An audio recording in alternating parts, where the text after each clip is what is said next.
ఇది ఒక after office mini vlog. ఈరోజు అయితే 3 o'clockకే ఆఫీస్ నుంచి రిటర్న్ అయిపోయాను అనమాట ఇంటికి. అందుకే బస్ చాలా ఖాళీగా ఉండే అండ్ ట్రాఫిక్ కూడా తక్కువ ఉంటుంది ఈ టైంలో. ఈ బ్రిడ్జ్ క్రాస్ చేసి కొంచెం దూరం నడిస్తే మా ఇల్లు వచ్చేస్తుంది. బట్ బ్రిడ్జ్ క్రాస్ చేసేసరికి బాగా చక్కగా బస్ స్టాప్కి వచ్చాడనమాట నన్ను పిక్ చేసుకోవడానికి. ఈరోజు తనకి వర్క్ ఫ్రమ్ హోమ్. ఇంక దారిలో ఒక కొబ్బరి బోండం తాగేసి ఇంటికి వెళ్ళిపోయాము. ఒక టాస్క్ ఉందనమాట అర్జెంటుగా కంప్లీట్ చేయాల్సింది. ఇంక ఇంటికి రాగానే ఫస్ట్ అయితే అది కంప్లీట్ చేసి ఒక మంచి న్యాప్ వేసాను. లేచాక ఇంకా ఒక టీ పడాల్సిందే మ్యాండేటరీగా. టీ తాగేసేసి కొంచెం సేపు వర్క్ చేసుకున్నాక ఇంకా డిన్నర్కి ఇద్దరికి బాగా జలుబు చేసిందనమాట. సో మంచి సూప్ తాగుదామని ఇంకా బయటకైతే వెళ్తున్నాం.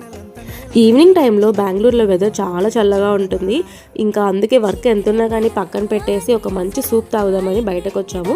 ఇంకా ఎలాగో బయటకు వచ్చామని డిన్నర్ కూడా చేసేసాము. రోటీ అండ్ చికెన్ కర్రీ మంచిగా తినేసి ఇంటికి వెళ్ళిపోయాం. అంతే ఈ వీడియో. మీకు ఈ వీడియో నచ్చితే ప్లీజ్ లైక్ చేయండి అండ్ ప్లీజ్ సబ్స్క్రైబ్.